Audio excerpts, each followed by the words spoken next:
Good day everyone. Ito po ang tinatawag na Andres Bonifacio. 1 peso 1963. Ito po ay Royal Mint sa London. Ang bigat nito ay 26.7 grams, 38.1 ang millimeter. Ang material po nito silver. Ang composition niya ay 0.99 fine silver. Opo, ayan po Ito po ay demonetize na noong September 1979 pa po, kaya ito po yung mga pang collector na lang po Ayan po ang 1 peso. Ayan Ito po halos uncirculated po ito Ganda. Ayan, dabudulas lang.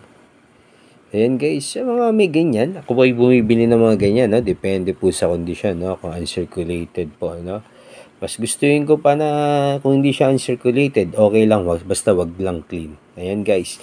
Thank you everyone and God bless.